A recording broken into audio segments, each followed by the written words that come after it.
प्रकाश कम हो गया।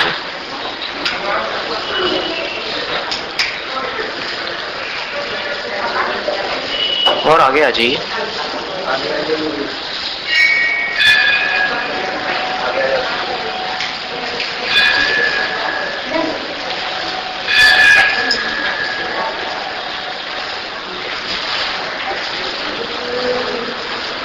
ओम नमः सिद्धेभ्यः नमो अरिहन्ताणं नमो सिद्धाणं नमो आयर्याणं नमो वज्झायाणं नमो लोये सव्वसाहूणं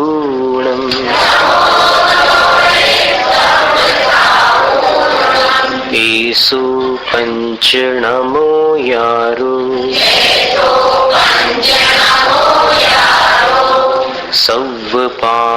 सव्वपावपणासनो मंगलाणं च सव्वेसिं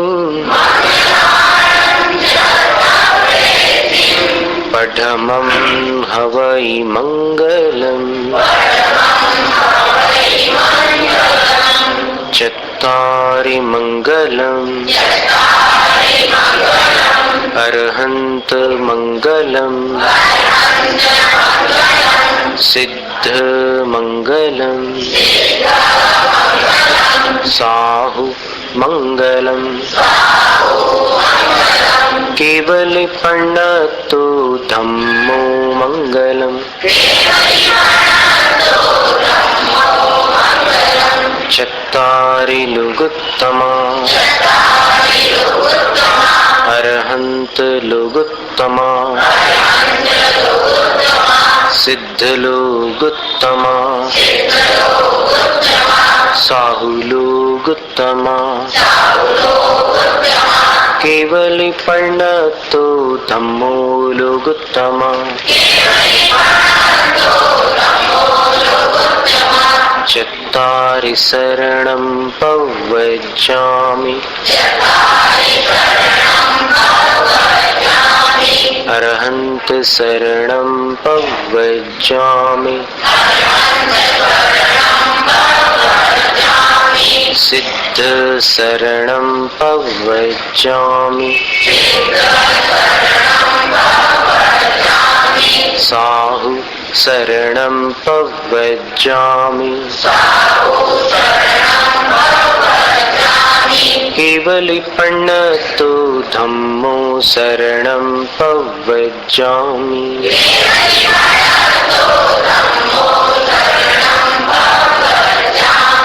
परम पूजनीय देवादिदेव प्रथम तीर्थंकर भगवान श्री आदिनाथ स्वामी की भक्तामर स्तोत्र की आचार्य गुरु श्री विद्यासागर मुनिराज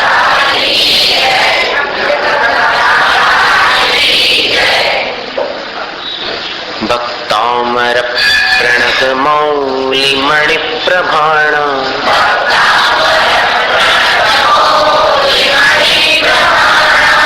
मुद्योत कंदलित पाप तमो वितानम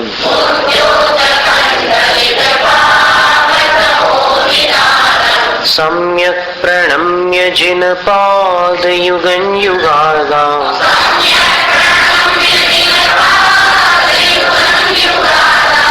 आलम्बनं भवजले पतताञ्जनानां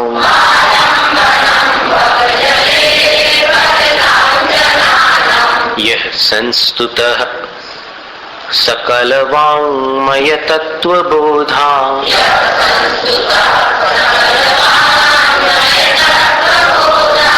दुद्भूत बुद्धिपटुभिः सुरलोकनाथैः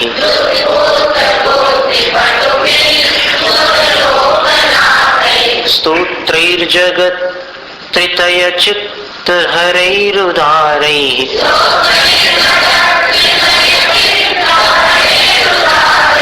स्तोष्ये किलाहमपि तं प्रथमञ्जिनेन्द्रम्।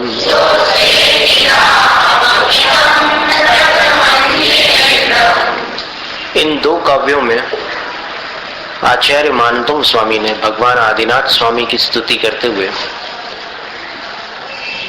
मंगलाचरण और अपना संकल्प प्रकट किया है।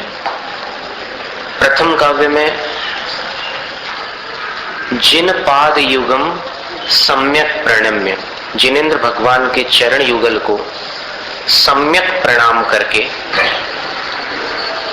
करके, ये करके जो शब्द है यहां वाक्य पूर्ण नहीं होता,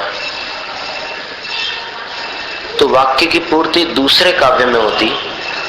तम प्रथमं जिनेन्द्रम स्तोष्ये, उनके चरण युगल को प्रणाम करके उन प्रथम तीर्थंकर की स्तुति करूंगा, यहां जाकर वाक्य पूर्ण होता है। तो प्रथम काव्य में चरण युगल से संबंधित जो विशेषण है उनमें पहला विशेषण भक्तामर प्रणत मौलि मणि प्रभाणाम उद्द्योतकम, भक्त देवों के प्रणत अर्थात झुके हुए मौली यानी मुकुट, उनमें लगे हुए रत्न मणि, उनकी प्रभाओं के, उनकी किरणों के उद्द्योतक, भगवान के चरण देवताओं के मुकुट मणियों की किरणों को उद्योतित करते हैं, फैलाते हैं, विस्तृत करते हैं, प्रकाशित करते हैं, क्योंकि भगवान के नख दर्पण के समान होते हैं और दर्पण में प्रकाश पड़ता है तो प्रकाश रिफ्लेक्ट होता है। और कैसे थे भगवान के चरण? दलित पाप तमो वितानम, नष्ट किया है पाप रूपी तम अर्थात अंधकार का वितान, जिन्होंने, वितान यानी विस्तार, फैलाव, तो पाप रूपी अंधकार का नाश करने वाले थे। और कैसे थे? तो युग आदो, युग के आदि में यानी प्रारंभ में, कर्म भूमि प्रारंभ हुई थी तो उस समय जब युग प्रारंभ हुआ था, कृत युग जिसको कहते हैं, जब षटकर्म प्रवर्तित हुए थे, असी मशी कृषि वाणिज्य शिल्प विद्या, उस समय युग के प्रारंभ में भवजले पततान जनानाम आलम्बनम, संसार रूपी जल में डूबने वालों के लिए, डूबने वाले जनाना मनुष्यों के लिए, प्राणियों के लिए आलम्बनम, भगवान के चरण सहारा थे। अब इन तीन विशेषताओं को अगर अपन देखें तो सूक्ष्मता से अंदर जाने पर पता चलता है कि केवल ज्ञान होने पर सारे देवता भगवान के चरणों में नतमस्तक हुए। सबसे पहला जो भक्तामर प्रणत मौलि मणि प्रभाणाम उद्द्योतकम, यह जो विशेषण है ये भगवान सर्वज्ञ है, इस बात को सिद्ध करता है। फिर दूसरा विशेषण दलित पाप तमो वितानम, पाप रूपी अंधकार के विस्तार को नष्ट करने वाले, तो पापों का नाश रागी द्वेषी मोही प्राणी नहीं करता, जो वीतराग होते हैं वे ही घातिया कर्मों का पूर्ण क्षय कर पाते हैं, रागी जीव ये कार्य नहीं कर सकते। तो इससे ये भी सिद्ध होता है कि भगवान का जो दूसरा विशेषण वीतराग वो यहाँ पर आ गया है। फिर तीसरा विशेषण तीर्थंकर भगवान नियम से हितोपदेशी होते हैं, बाकी सारे भगवान हितोपदेशी हो या न हो, दोनों बातें संभव है, लेकिन तीर्थंकर होंगे तो फिर सर्वज्ञ भी होंगे, वीतराग भी होंगे और नियम से हितोपदेशी होंगे। तो हितोपदेशी है भगवान, इसके लिए यहां पर लिखा है युग के आदि में, प्रारंभ में भवजले पततान जनानाम आलम्बनम, संसार रूपी जल में डूबने वाले मनुष्यों के लिए भगवान के चरण आलम्बन स्वरूप थे, सहारा थे। अब सहारा कैसे थे? तो भगवान के चरण और भगवान जहाँ विराजमान होते हैं वहां भगवान की दिव्य ध्वनि होती है। तो भगवान के उपदेश में जो तत्व और जो मोक्ष मार्ग बतलाया जाता है, बस भगवान के चरणों को पकड़ने का तात्पर्य यही है, उनका सहारा लेने का तात्पर्य यही है कि भगवान के चरण जिस आचरण के पथ पर चले हैं बस वहीं अपन भी बढ़ चले तो सही में भगवान के चरण पकड़ लिए, ऐसा कहा जा सकता है। ये तो बाह्य चरणों को पकड़ने से अपन अपनी भक्ति तो व्यक्त कर सकते हैं, लेकिन आचरण को पकड़ने से भगवान का मार्ग पकड़ लिया ऐसा माना जाएगा। तो जिसने भगवान का मार्ग पकड़ लिया वो संसार रूपी जल में फिर डूबा नहीं, वो संसार से पार हो गया। और आचार्य जिनसेन स्वामी ने हरिवंश पुराण में लिखा है कि आदिनाथ भगवान के समय सबसे ज्यादा मुनि मोक्ष गए हैं, क्योंकि आधा चौथा काल निकल गया, तब तक के आदिनाथ भगवान का ही काल चलता रहा। फिर अजितनाथ भगवान तो आदिनाथ भगवान के 50 लाख करोड़ सागर के बाद में हुए। 50 लाख करोड़ किसको कहते हैं? तो यानी लगभग आधा चौथा काल निकल गया, फिर अजितनाथ भगवान हुए, तो तब तक सबसे ज्यादा मुनि मोक्ष चले गए। तो आदिनाथ भगवान के चरणों की ये विशेषता, चरण आचरण के प्रतीक है। और उन चरणों को आचार्य मानतुंग स्वामी ने सम्यक प्रणाम करके फिर आगे अपनी बात कही है कि मैं उन प्रथम तीर्थंकर की स्तुति करूंगा, यह सुरलोक नाथे संस्तुत, जो सुरलोक के नाथ यानी स्वर्ग के इंद्रों द्वारा संस्तुत हुए थे, अच्छी तरह वंदित हुए थे। और इंद्र कैसे थे? तो सकल वांग्मय तत्वबोध, संपूर्ण वांग्मय, वांग्मय का अर्थ बतलाया था छंद व्याकरण और अलंकार, इसको वांग्मय कहते हैं। तो संपूर्ण वांग्मय के तत्वबोध से यानी उसके मर्म की जानकारी से, उसके सार का ज्ञान होने से उद्भूत बुद्धि पटुवी, उत्पन्न हुई बुद्धि के कारण वे इंद्र पटु थे।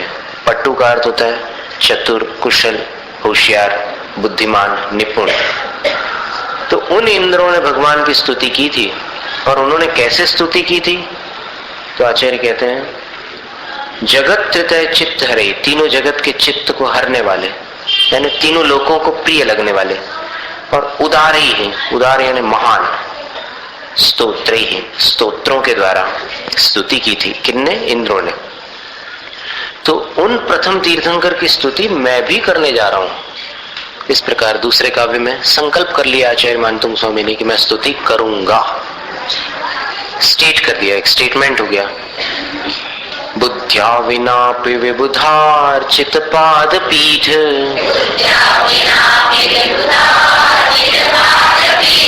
स्तोतुं समुद्यत मतिर् विगतत्र पोहम्,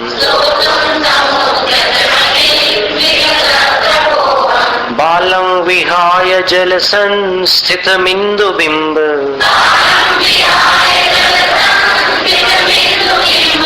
मन्यः क इच्छति जनः सहसा ग्रहीतुम्।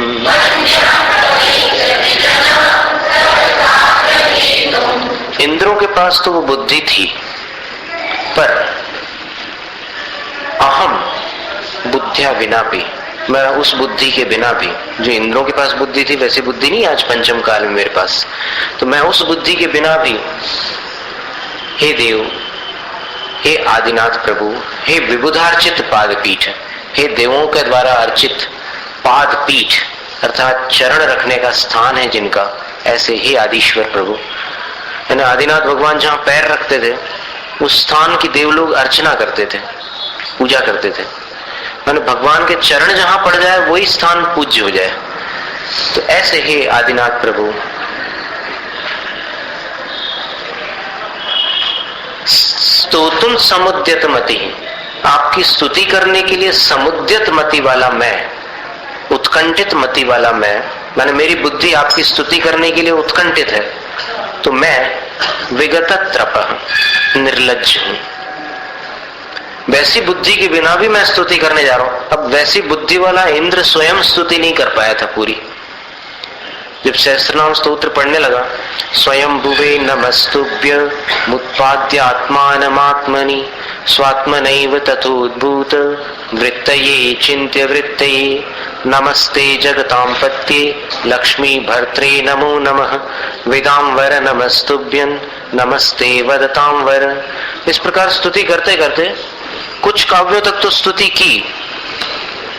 उसके बाद इंद्र को अपनी भूल का एहसास हो गया और इंद्र ने तत्काल एक श्लोक बोल दिया, अलमास्तांगुण स्तोत्र मनंतास्तावका गुणाः तन्नाम स्मृति मात्रेण पर्युपास्यसि शामहे। कि हे भगवान, अब बस करें, जो मैंने स्तुति शुरू की थी उसको अब यहीं पर स्थगित करता हूं, क्योंकि आपके गुण अनंत है और मेरे पास शब्द संख्यात है।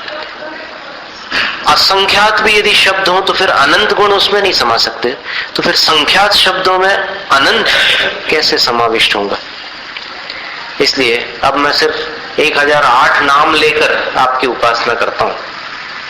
इस तरह इंद्र ने जहां पर इतनी बुद्धि होते हुए भी स्तुति को रोक लिया था, आचार्य मानतुंग स्वामी कहते हैं कि वैसी बुद्धि के बिना भी मैं आपकी स्तुति पूरी करूंगा, ऐसा मैं कह रहा हूं, तो मैं विगत त्रप निर्लज्ज हूं।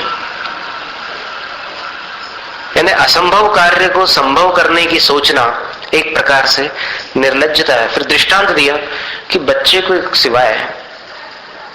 की सिवाय पानी में पड़े हुए चंद्रमा के प्रतिबिंब को झपट कर कौन पकड़ता है? बच्चा ही पकड़ता है। कोई समझदार आदमी तो ऐसा काम नहीं कर सकता। इसी प्रकार जैसे चंद्रमा के प्रतिबिंब को पानी में से पकड़ लेना बहुत मुश्किल काम, बल्कि असंभव काम है, तो उसी प्रकार आपके गुणों को शब्दों में समेट पाना असंभव काम। इसलिए मैं कह रहा हूं कि मैं निर्लज्ज हूं जो ऐसा काम करना चाहता हूं। वक्तुं गुणान गुण समुद्र शशांक कांता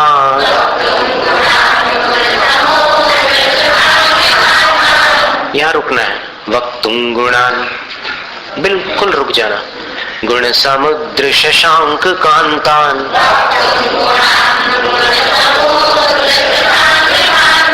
कस्ते क्षमः सुरगुरु प्रतिमोपि बुद्ध्या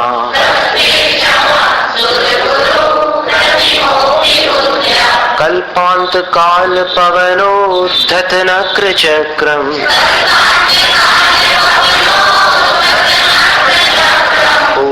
तरीतुमलमम्बुनिधिं भुजाभ्याम्। हे गुण समुद्र, आदिनाथ भगवान से आचार्य मानतुंग स्वामी कहते हैं कि हे गुणों के सागर, ते शशांक कांतान गुणान, आपके चंद्रमा जैसे सुंदर गुणों को सुरगुरु प्रतिमोपी, बुद्धि की दृष्टि से सुरगुरु प्रतिमोपी, सुरगुरु जैसी प्रतिमा वाला, अर्थात बृहस्पति की बराबरी करने वाला भी वक्तुं कः क्षमान्, कहने के लिए कौन सक्षम है। अर्थात बृहस्पति जैसा बुद्धिमान भी अगर कोई आ जाए तो आपके गुणों को अगर वचनों द्वारा कहना चाहता है तो कौन समर्थ होगा? कोई नहीं। दृष्टांत दिया, कल्पांत काल पवनोद्धत नक्र चक्रम। कल्पांत काल यानी प्रलय काल के पवन से, तूफान से उद्धत है नक्र चक्र, जिसमें उद्धत का अर्थ होता है भड़का हुआ, असंतुलित, जिनका आपा बिगड़ चुका है, माने जो बिल्कुल आवेश में आ गए हैं, ऐसे नक्रों का चक्र। नक्र का अर्थ होता है मगरमच्छ, नुकीले मुंह वाले मगर, उनका जो चक्र है, समूह है, वो जहां पर है, ऐसे सागर को अम्बुनिधिम। कोवा भुजाभ्याम तरीतुम अलम, कौन भला मानुष भुजाभ्याम तरीतुम अलम, भुजाओं से तैरने के लिए समर्थ हो? अर्थात कोई नहीं। सोहं तथापि तव भक्तिवशान् मुनीश,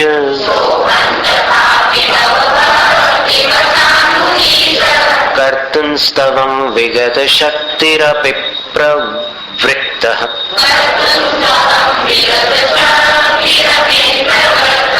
प्रीत्यात्मवीर्यमविचार्य मृगी मृगेन्द्रम्,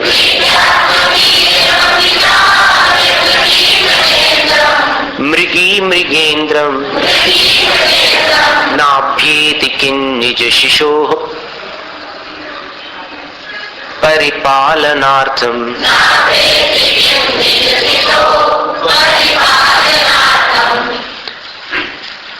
हे मुनीश, तथापि फिर भी, यानी प्रलय समुद्र को भुजाओं से तैरना असंभव है और बृहस्पति जैसा बुद्धिमान होकर भी आपके गुणों को वचनों में प्रकट करना असंभव है।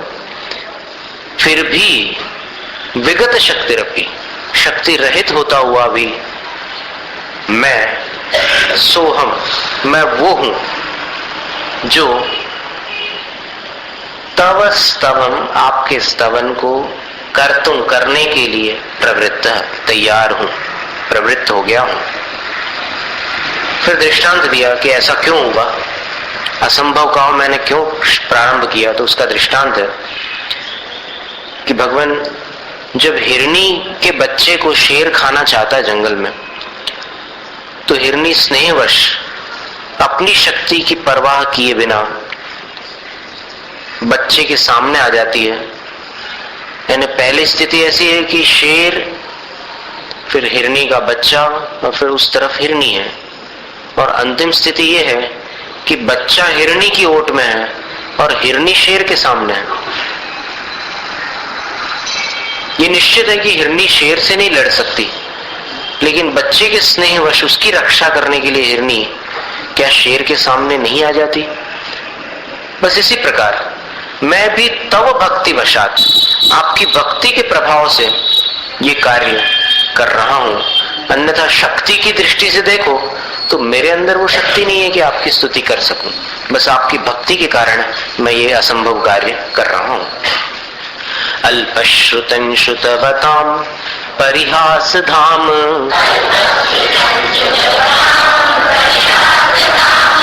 त्वद्भक्तिरेव मुखरी कुरुते बलान् माम्,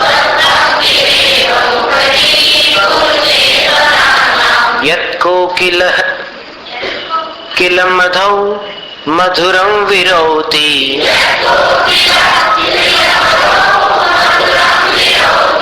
तच्चाम्रचारुकलिका निकरैक हेतु।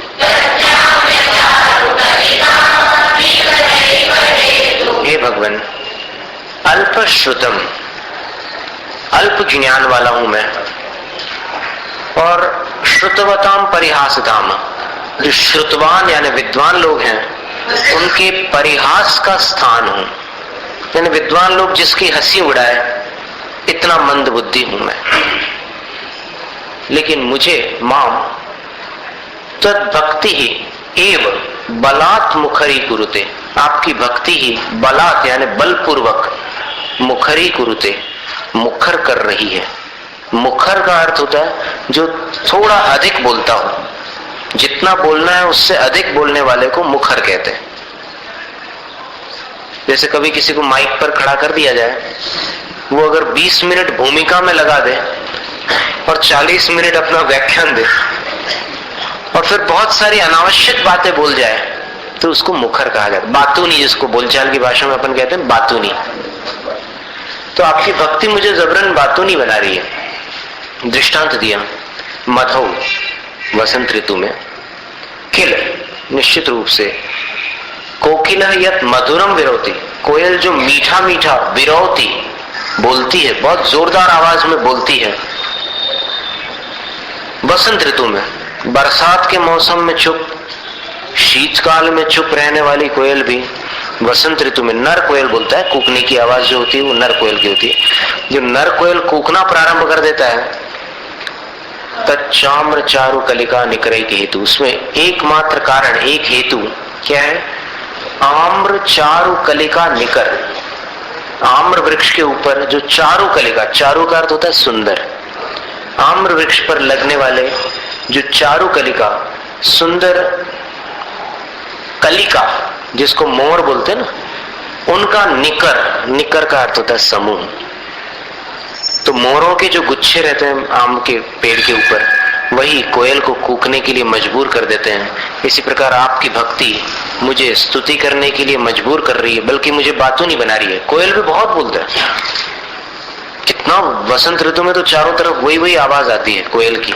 बस इसी प्रकार ये भक्ति का मौसम मेरे अंदर इस समय चल रहा है, तो इस समय वो आवाज तो आएगी, भक्तामृत स्तोत्र तो निकलेगा।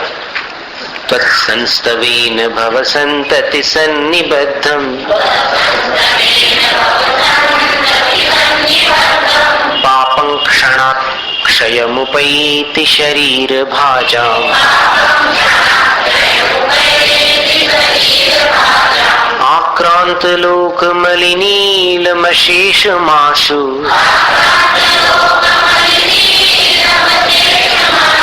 सूर्यांशु भिन्नमिव शार्वरमन्धकारम्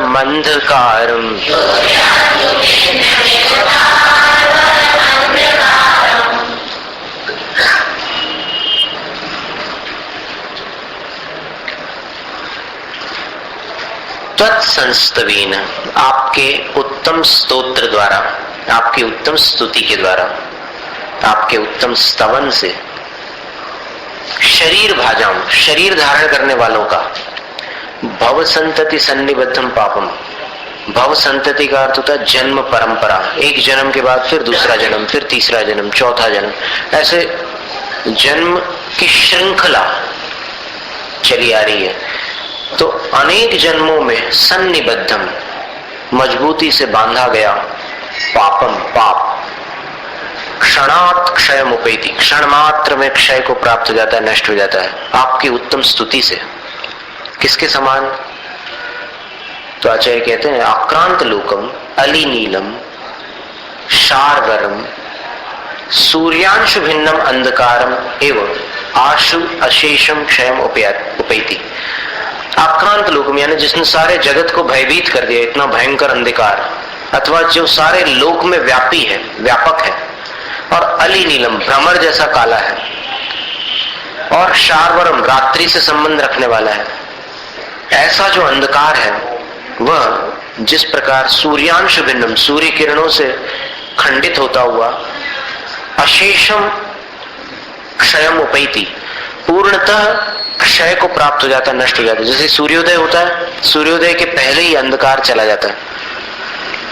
सूर्य का उदय तो बाद में आता है, लेकिन सूर्य उदय के पहले जो उसकी किरणें आ जाती है धरती पर, तो उन किरणों से ही अमावस की घनी रात का, लंबी रात का घना अंधकार तत्काल नष्ट हो जाता है। इसी तरह भगवान की स्तुति रूपी सूर्य किरण से जन्म जन्मांतरों का काला काला अंधकारमयी भयंकर दृढ़ बांधा हुआ पाप एक क्षण में नष्ट हो जाता है। मत्वेति नाथ तव संस्तवनम मयेद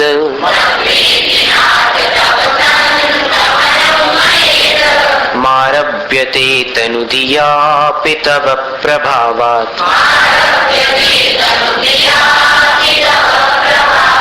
चेतो हरिष्यति सतां नलिनी दलेषु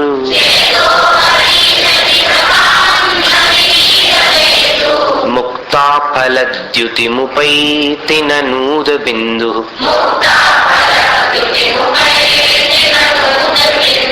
हे नाथ, इति मत्वा, ऐसा जानकर कि आपकी स्तुति से जन्म जन्मांतरों का पत्थर की लकीर जैसा पाप क्षणमात्र में नष्ट होता है, ऐसा जानकर मया तनुधियापि, मुझ मंद बुद्धि के द्वारा भी, अल्प बुद्धि के द्वारा भी, तव संस्तवनम, आपका संस्तवनम, इदम संस्तवन, आपका यह संस्तवन आरभ्यते, आरंभ किया जा रहा है, प्रारंभ किया जाता है। और तव प्रभावात, आपके प्रभाव से, सताम चेतो हरिष्यति, सज्जनों के चित्त को यह स्तवन हरेगा, अर्थात सत्पुरुषों को भक्तामृत स्तोत्र पसंद आएगा, प्रिय लगेगा।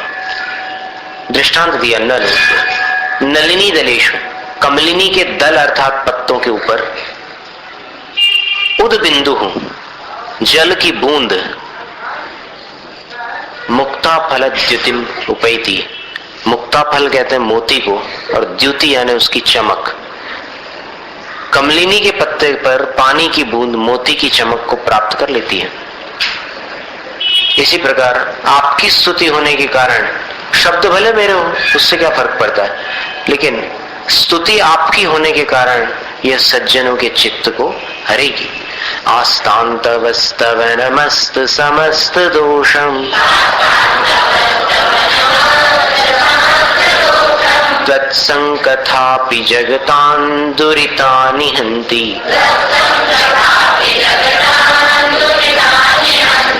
दूरे सहस्रकिरणः कुरुते प्रभैव,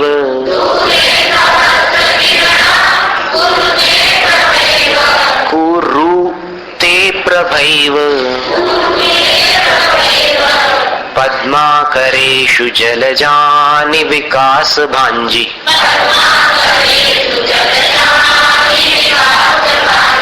इसको भूल करके भी पद्माकरेषु मत बोलना, पद्माकरेषु, पद द आधा है, उच्चारण में ध्यान देना।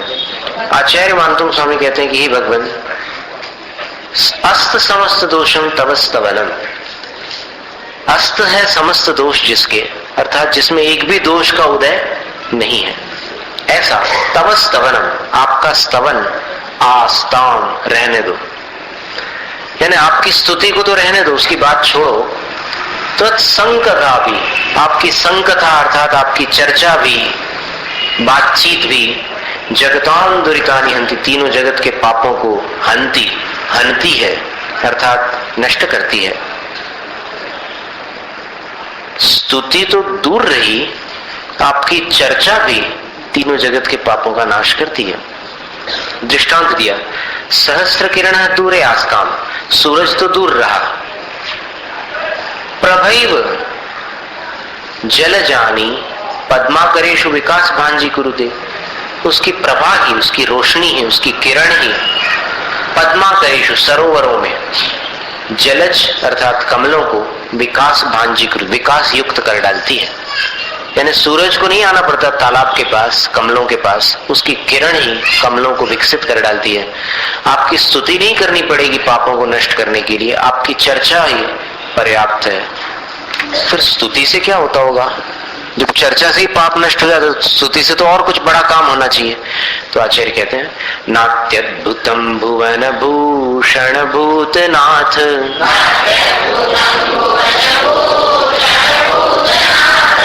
भूतैर्गुणैर्भुवि भवन्तमभिष्टुवन्तः,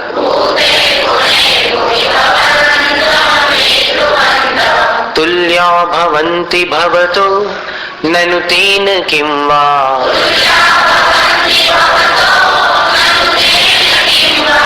भूत्याश्रितं य इह नात्मसमं करोति,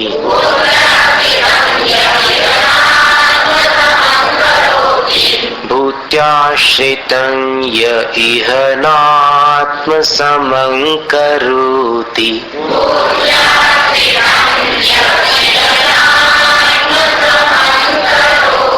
हे भुवन भूषण अर्थात हे जगत के भूषण, हे भूतनाथ, हे प्राणियों के नाथ स्वामिन, भवंतम भूतैः गुणैः अभिष्टुवन्तः, आपकी सच्चे गुणों से स्तुति करने वाले भुवि इस धरती पर, भवत तुल्या भवंती आपके समान बन जाते हैं। यथार्थ गुणों से आपकी स्तुति करने वाले इस धरती पर आपके बराबर हो जाते हैं। न अत्यद्भुतम, ये कोई बड़ा आश्चर्य नहीं है, आपके पास तो ऐसे ऐसे आश्चर्य हैं कि ये भी एक उसमें से आश्चर्य है, पर ये कोई बड़ा आश्चर्य नहीं, ये एक छोटा सा आश्चर्य है। न अति अद्भुतम, यानी अत्यद्भुत नहीं है, अद्भुत तो है, ये बात तो अद्भुत है कि भक्त भगवान बन जाए, लेकिन ये कोई बहुत बड़ा आश्चर्य नहीं है। आपके पास तो एक से बढ़कर एक आश्चर्य पड़े हुए हैं। भगवान का केवल ज्ञान संसार का सबसे बड़ा आश्चर्य है। केवल ज्ञान का कभी आप विस्तार से वर्णन सुनो तो फिर एक तो आपको भगवान पर श्रद्धा हो जाए और बहुमान जागृत हो जाए और आपका दिमाग भी चकराने लग जाए साथ साथ में। इतना विशाल अद्भुत स्वरूप है केवल ज्ञान का। प्रवचन सार ग्रंथ के पहले अध्याय में उसका जो वर्णन है पढ़ने लायक है, बहुत सुंदर वर्णन। तो ये कोई बड़ा आश्चर्य नहीं है कि यथार्थ गुणों से आपकी स्तुति करने वाले आपके समान बन जाते हैं इसी धरती पर। न, ये निश्चित है कि ऐसा होता है। फिर तेन किंवा, फिर उस स्वामी से हमें क्या लेना देना है? यह जो इह इस लोक में आश्रितम भूत्या, अपने आश्रित को भूति अर्थात विभूति के माध्यम से वैभव के द्वारा आत्मसमन न करोति, अपने समान नहीं कर लेता। यानी आपके पास हम आए तो आपकी स्तुति करने मात्र से, पर यथार्थ गुणों से स्तुति करने मात्र से हम आपके समान बन जाते हैं। और दूसरों के पास हम जाते हैं तो वो वैभव प्रदान करके भी अपने समान नहीं बना सकता, तो फिर हम और किसी के पास क्यों जाएं? आपको छोड़े क्यों? हम आपको नहीं छोड़ने वाले। अरहंत शरणम पवज्जामि, हम आपकी शरण में रहेंगे और कहीं नहीं भटकेंगे। अब इसमें एक बात आपके ख्याल में आ जाए कि कभी कभी भगवान की शरण लेने पर भी ऐसा लगता है कि संकट दूर नहीं हो रहा है, तो अब और कहीं जाकर के ट्राई करें।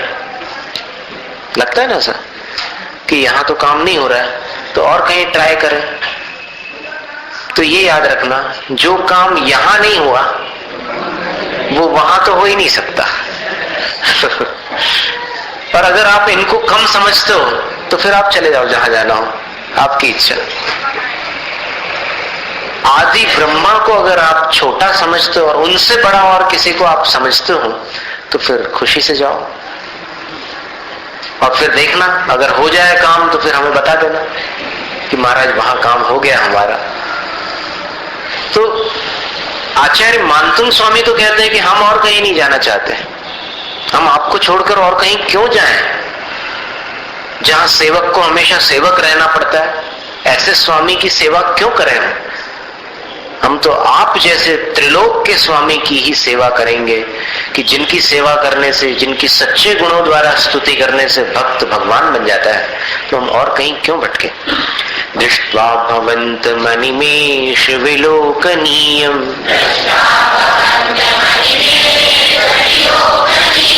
नान्यत्र दोषमुपयाति जनस्य चक्षुः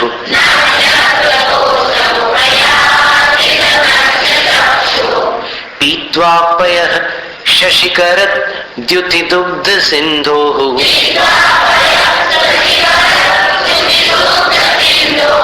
क्षारञ्जलं जलनिधे रसितुं क इच्छेत्।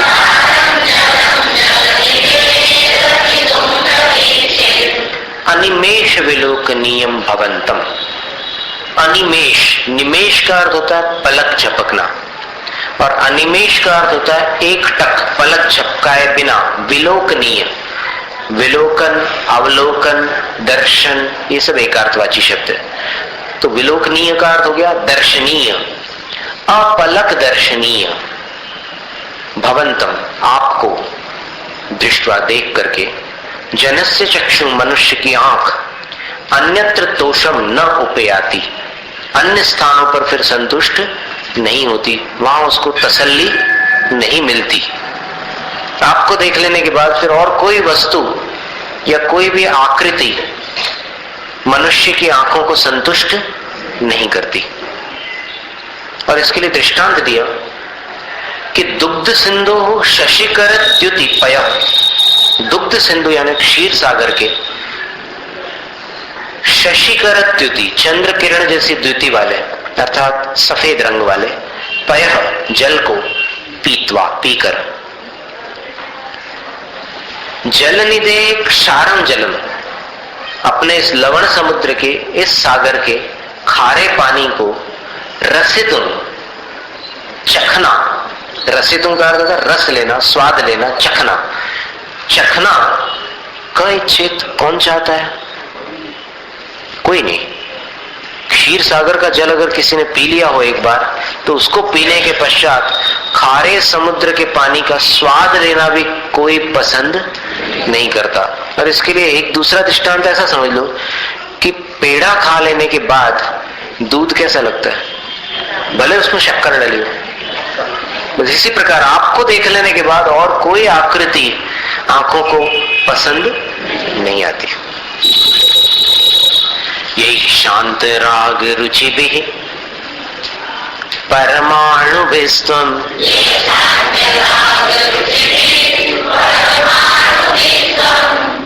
देखो हम आपको बतला देते हैं कि जब हम रुक जाएं तो फिर आपको इसका अर्थ ऐसा लगाना चाहिए कि इस जगह जब हम बोलेंगे तब हमें भी रुकना पड़ेगा। आप ये मत सोचना कि महाराज इसलिए रुक गए कि शायद कोई कारण आ गया हो या फिर कोई दूसरा कारण हो। कारण उसका एक ही रहता है कि हम रुक जाते हैं तो फिर आपको ख्याल आता है कि देखो महाराज रुक गए, तो अब यहां हमें भी रुकना चाहिए। यही शांत राग रुचि भी परमाणु विस्तम।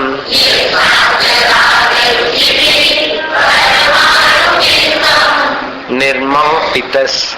जो लोग नहीं रुकते हम ये समझते हैं कि वो अभी शरीर से यहां मौजूद है। निर्मापितस त्रिभुवनैक ललामभूत।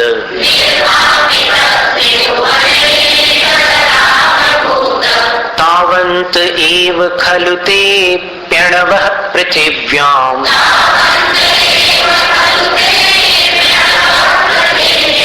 यत्ते समानमपरन् नहि रूपमस्ति।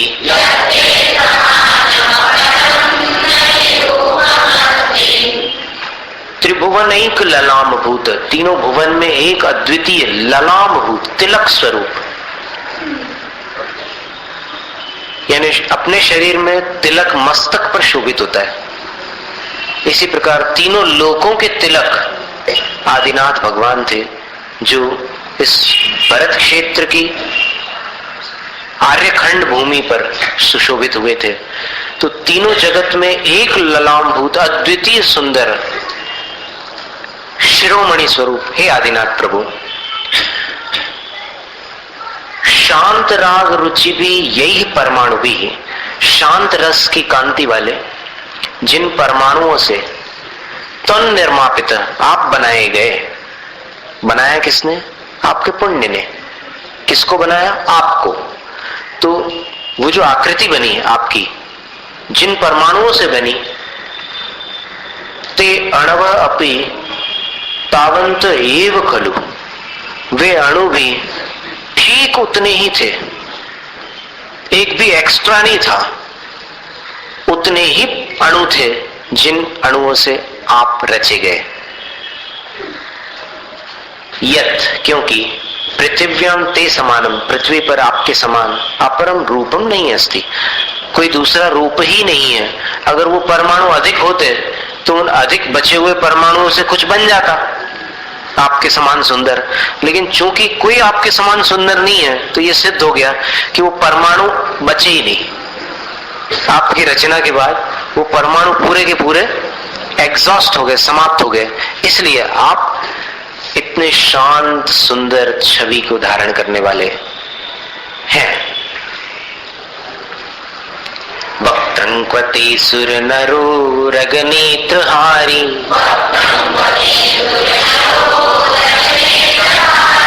निशेष निर्जित जगत त्रितयोपमानम्।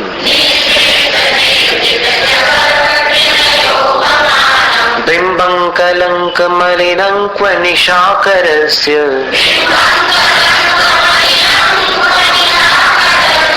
यद्वासरे भवति पाण्डुपलाशकल्पम्।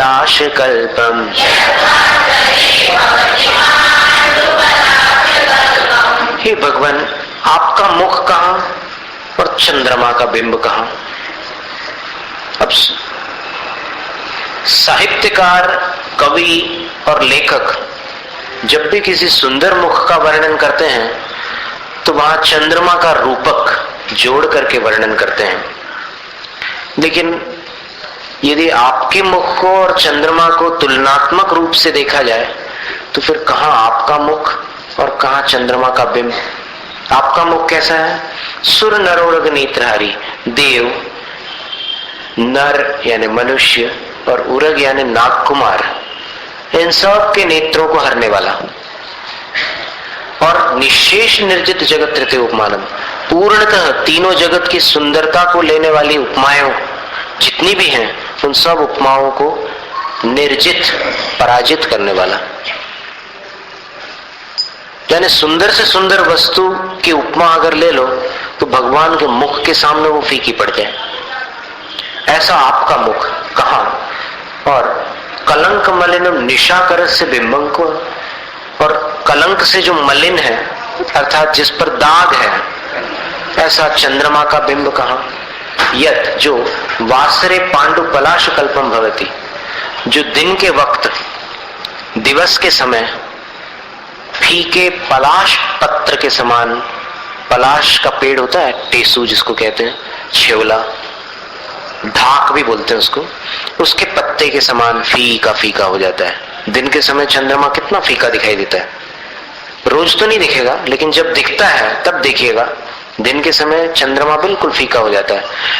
तो ऐसे चंद्रमा की कहाँ चर्चा करें? और आपका मुख तो अद्वितीय है, चंद्रमा और आपके मुख में कोई समानता नहीं बनती। चंद्रमा आपके मुख की सुंदरता के आगे नगण्य हो जाता है।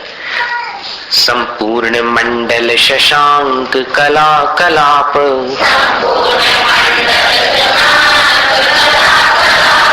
शुभ्रा गुणास्त्रिभुवनं तव लंघयन्ति,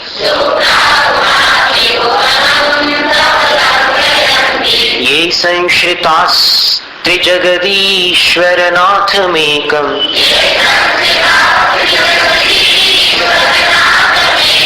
कस्तान्निवारयति संचरतो यथेष्टम्।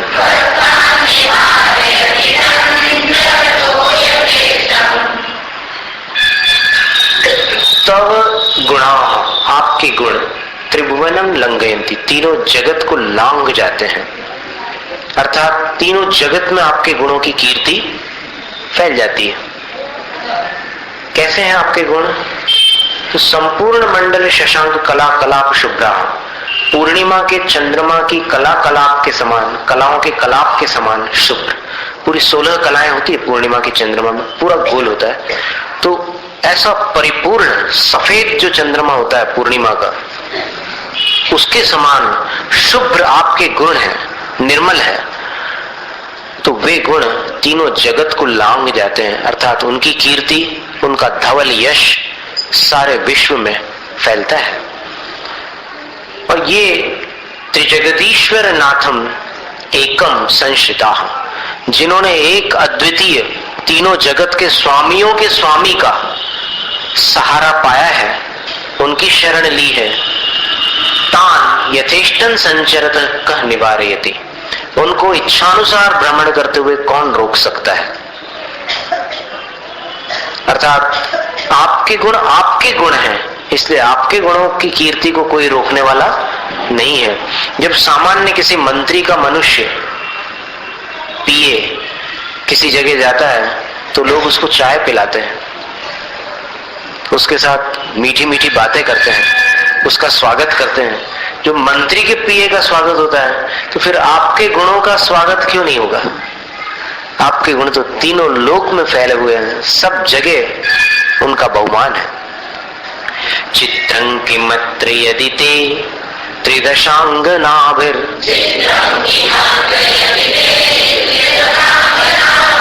नीतं मनागपि मनो न विकार मार्गम,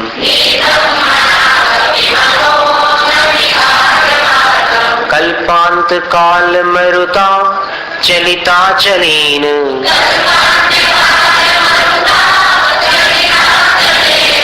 किम मंदराद्रि शिखरं चलितं कदाचित्।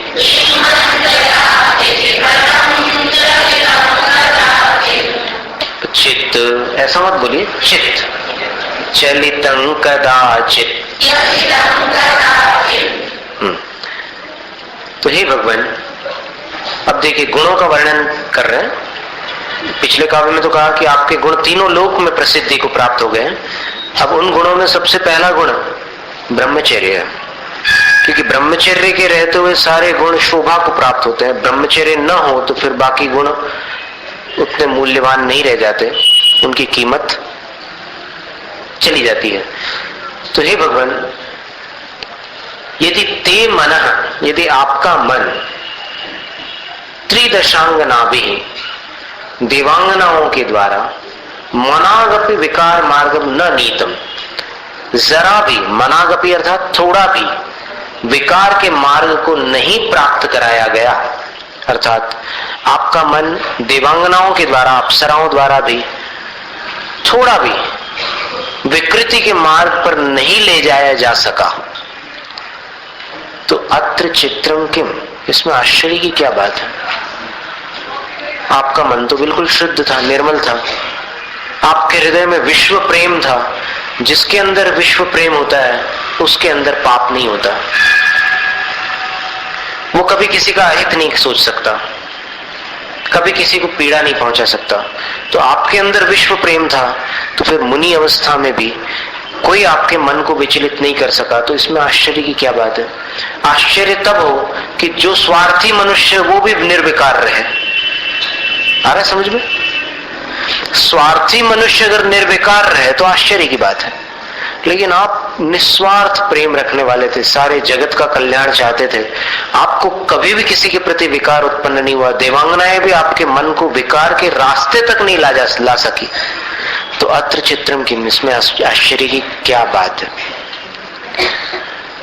दृष्टांत दिया, चलिता चलेन कल्पांत काल मरुता, चलित कर दिया, हिला डाला है पहाड़ों को जिसने, ऐसे कल्पांत काल मरुता, प्रलय कालीन तूफान द्वारा, किम मंदराद्रि शिखरम कदाचित चलितम, क्या सुमेरु पर्वत का शिखर किसी समय हिला? नहीं हिला। यहां प्रलय आता है भरत और ऐरावत क्षेत्र में, तो इस प्रलय में यहां के सारे पहाड़ ध्वस्त विध्वस्त हो जाते हैं, सारी कृत्रिम रचनाएं नष्ट हो जाती है, और समुद्र में इतनी उथल पुथल मचती है कि समुद्र का निचला तल भी तो ऊपर से दिखाई देता है।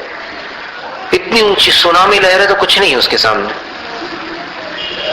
ऐसी लहरें उठती है। लेकिन उस प्रलयकालीन तूफान से भी क्या कभी सुमेरु पर्वत का शिखर हिलता है? नहीं हिलता। उसी प्रकार देवांगनाओं के द्वारा छोटे मोटे तपस्वियों का मन विचलित हो जाए तो हो जाए, लेकिन आपका मन विचलित नहीं हुआ, तो इसमें आश्चर्य की क्या बात है। निर्धूम वर्तिरपवर्जित तैलपूरः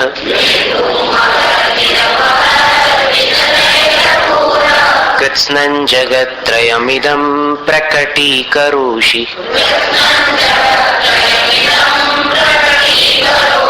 गम्यो न जातुमरुतां चलिताचलानां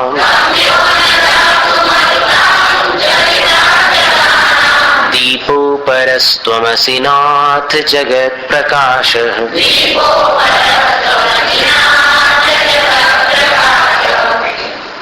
अब भगवान के प्रकाश का गुणगान कर रहे हैं। ब्रह्मचर्य जो धारण कर लेते हैं उनमें एक प्रकाश, एक तेज आ जाता है। तो भगवान का जो तेज है, भगवान का जो प्रकाश है, उसकी चर्चा कर रहे हैं। कैसा है प्रकाश? तो बोले कि निर्धूम वर्ती है। जैसे दिए का प्रकाश होता है तो दिए में बत्ती लगाई जाती है और उसमें से कुछ धुआं भी निकलता है दिए से, बुझते समय तो क्लियर दिखता है सबको धुआं, और उसकी गंध भी आती है नाक में। तो भगवान में धुआं भी नहीं है, बत्ती भी नहीं है, अपवर्जित तैल पूरा, तेल भी भरना वर्जित है, यानी भगवान में तेल भी नहीं भरा जा सकता। दिए में तो तेल भरना पड़ता है। और दिया कितने स्थान को प्रकाशित करेगा? अधिक स्थान को नहीं करेगा, थोड़े सीमित स्थान को प्रकाशित करेगा। लेकिन भगवान इदम कृत्स्नम जगत्रयम, इस समूचे त्रिलोक को प्रकटीकरोषि, प्रकाशित करते हैं। और दिए पे अगर हवा लग जाए तो बुझ जाएगा, अथवा उसकी लौ थरथराएगी। दीपक की जो लौ होती है ज्योति, वो ऐसे ऐसे थरथराने लगेगी हवा लगने पर। और अगर आप बाजू से निकल जाएं फुर्ती के साथ, आपके कपड़े की हवा थोड़ी तेज लग जाए दिए में, तो फिर वो थरथराना तो एक तरफ रह गया, वो पूरी की पूरी लौ भक से बुझ जाएगी हवा लगते ही साथ। लेकिन आदिनाथ भगवान कैसे हैं? तो आचार्य मानतुंग स्वामी कहते हैं कि हे भगवान, आप तो चलिता चलाना मरुताम न जातु गम्य, पहाड़ों को हिला डालने वाले तूफानों के द्वारा भी नहीं बुझाए जा सकते, यानी आपको आंधी तूफान भी नहीं बुझा सकते। ऐसे प्रकाशमान आप, जगत प्रकाश, जगत को प्रकाशित करने वाले हे प्रभु, तुम अपरः दीपः असि, आप कोई दूसरे ही दीपक हैं, अनोखे दीपक हैं। नास्तं कदाचिदुपयासि न राहुगम्यः,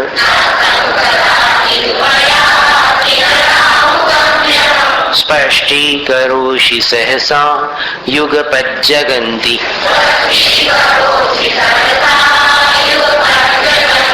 नाम्बोधरोदर निरुद्ध महाप्रभावः,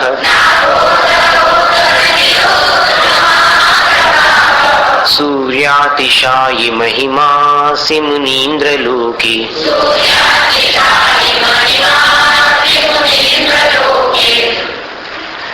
तो हे मुनीन्द्र, तुम अस्तम कदाचित अप्यासी, आप कभी अस्त को प्राप्त नहीं होते। जैसे सूरज डूब जाता है, सवेरे उगता है और शाम को डूब जाता है, आप कभी नहीं डूबते। न राहुगम्य, सूरज पर ग्रहण लगता है, आप पर ग्रहण नहीं लगता। और युगपत सहसा जगंती स्पष्टीकरोषि, आप एक साथ अनायास तीनों जगत को प्रकाशित करते हो। और सूरज, अभी भारत में दिन है, अमेरिका में रात है, तो सूरज का जो प्रकाश होता है वो सब जगह उजाला नहीं कर सकता। किसी जगह दिन होता है, जहां तक सूरज का प्रकाश है वहां तक दिन है, और जहां नहीं है वहां रात होती है। लेकिन आप तीनों जगत को प्रकाशित करते हो। और अगर बादल छा जाए तो सूरज उन बादलों में ढक जाता है। सूरज का महान प्रभाव बादलों के उदर में, बीच में, मध्य भाग में अवरुद्ध हो जाता है। लेकिन आपका प्रकाश कोई नहीं रोक सकता। इसलिए हे मुनीन्द्र, लोके, इस जगत में सूर्यातिशायी महिमा असि, आप सूर्य से भी बढ़कर महिमा वाले हैं। नित्योदयं दलित मोह महांधकारं, गम्यं न राहुवदनस्य न वारिदानाम्, विभ्राजते तव मुखाब्जमनल्पकान्ति,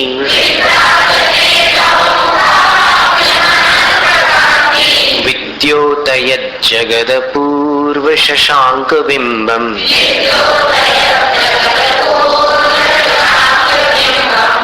हे भगवान, तव मुखाब्जम, आपका मुखारविंद कैसा है? तो आचार्य कहते हैं नित्योदयम, हमेशा उदय में रहने वाला, यानी कभी जिसका अस्त न हो, ऐसा। और कैसा है? दलित मोह महाअंधकारम, बाहर का अंधकार तो दूर रहा, अंदर का जो मोह रूपी महान अंधकार है उसको भी दलित करने वाला, नष्ट करने वाला। और कैसा है आपका मुख? तो राहु वदन से न गम्यम, ग्रहण जिस पर नहीं लग सकता ऐसा। और कैसा? न वारिदानाम गम्यम, बादल भी जिसको नहीं ढांक सकते। तो तब मुखाब्जम, आपका मुख कमल अनल्प कांति, महातेजस्वी है, अल्प कांति वाला नहीं है, अनल्प कांति, बड़ी भारी आभा वाला, कांति वाला, तेज वाला है।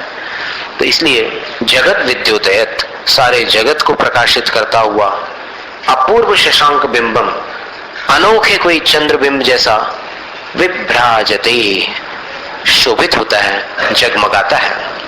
किंशर्वरीषु शशिनान्नि विवस्वतावा,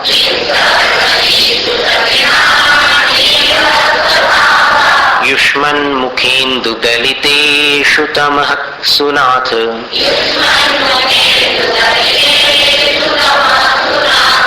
निष्पन्न शालिवन शालिनी जी जीवलोके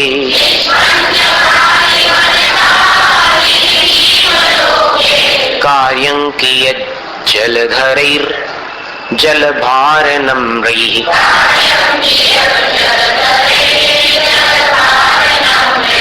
हे नाथ, युष्मन मुखेन्दु दलितेषु तमसु, आपके मुख चंद्र द्वारा जब तमस्सु दलितेषु सब अंधकार नष्ट हो चुके, तो अब शर्वरीषु शशिना किम अन्य विवस्वतावा किम, रात्रियों में चंद्रमा से क्या लाभ और दिन में सूर्य से क्या लेना देना। जब आपके मुख ने सब अंधकार नष्ट कर दिए, अंदर का अंधकार, बाहर का अंधकार, सभी प्रकार का अंधकार जब आपके ही मुख ने नष्ट कर दिया, तो फिर सूरज और चंद्रमा से क्या लेना देना। फिर दृष्टांत दिया कि जीवलोक, इस पृथ्वी लोक पर निष्पन्न शाली वनशालिनी, जब शाली धान्य की फसल पक जाती है तो धरती उस शाली धान्य की फसल से, उन खेतों से सुशोभित हो उठती है। तो पकी हुई शाली धान्य की फसल से सुशोभित धरती पर जलभार नम्रैः जलधरैः कियत् कार्यम, पानी के भार से झुके हुए, पानी बरसाने वाले काले काले घने बादलों से कितना काम निकलता है। फसल पक चुकी, अब उन बादलों का कितना काम रह गया, कोई काम नहीं है। इसी प्रकार सूरज और चंद्रमा से अब क्या काम है, कोई काम नहीं। भगवान के मुख ने सब प्रकार का अंधकार नष्ट कर दिया। ज्ञानं यथा त्वयि विभाति कृतावकाशम्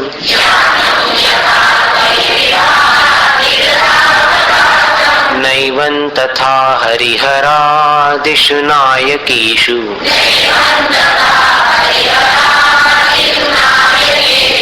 तेजः स्फुरन्मणिषु याति यथा महत्त्वम्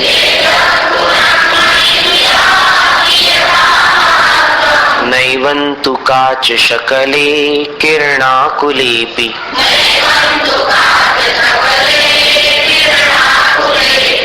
लोक और अलोक में अवकाश करने वाले, अथवा जिस ज्ञान में लोक और अलोक अवकाश करते हैं, प्राप्त करते हैं, स्थान प्राप्त कर लेते हैं, ऐसा ज्ञानम, केवल ज्ञान, यथा त्वयि विभाति, जिस तरह आपके अंदर शोभा को प्राप्त होता है, तथा हरिहरादिषु नायकेषु नैवम, वैसा ज्ञान, केवल ज्ञान हरि हर आदि जो बड़े बड़े गणमान्य हैं उनमें नहीं शोभित होता।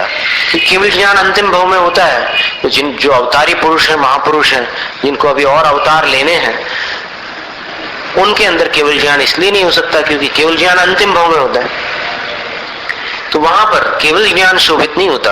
बाकी ज्ञान तो है, ऐसा नहीं कि जीव हो तो अज्ञान, जीव में कोई ना कोई ज्ञान तो रहेगा। तो उनमें वो केवल ज्ञान शोभित नहीं होता।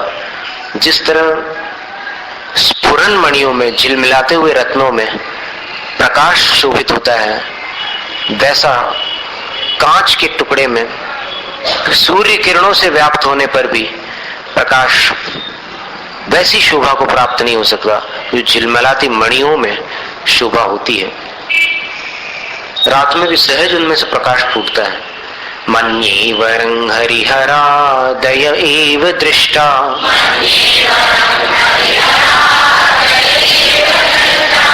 दृष्टेषु येषु हृदयं त्वयि तोषमेति।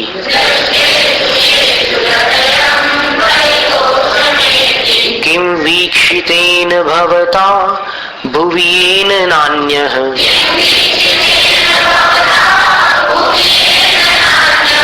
कश्चिन्मनो हरति नाथ भवान्तरेऽपि।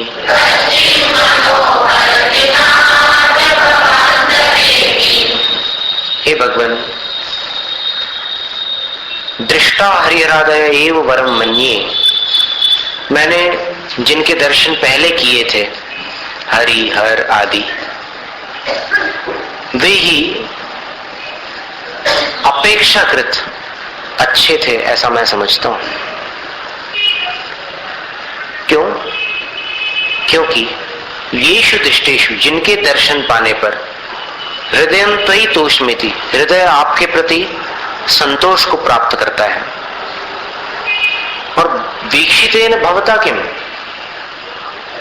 देखे गए आपसे क्या लाभ, ये कि जिसके कारण अन्य कश्चित कोई दूसरा भुवि धरती पर भवांतरेपि मनो न हरति, अगले जन्म में भी मन को प्रिय नहीं लगता।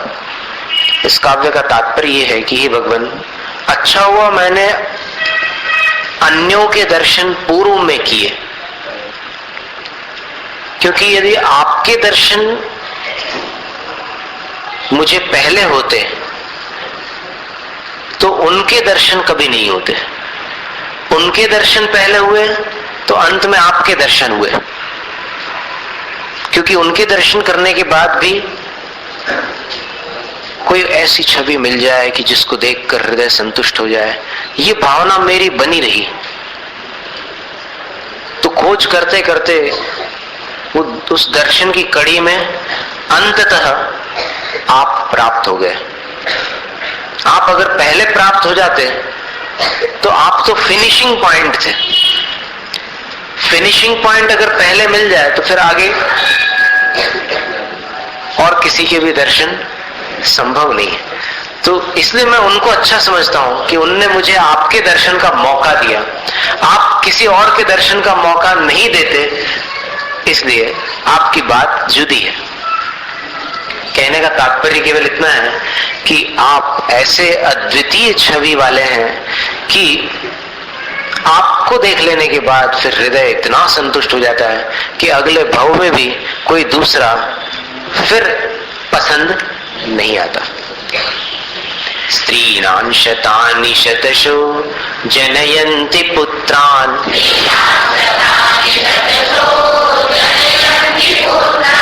नान्यासु तन्त्वदुपमं जननी प्रसूता।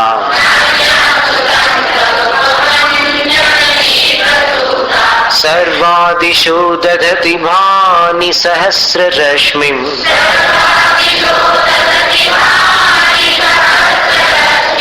प्राच्येव दिक् जनयति स्फुरदंशुजालम्।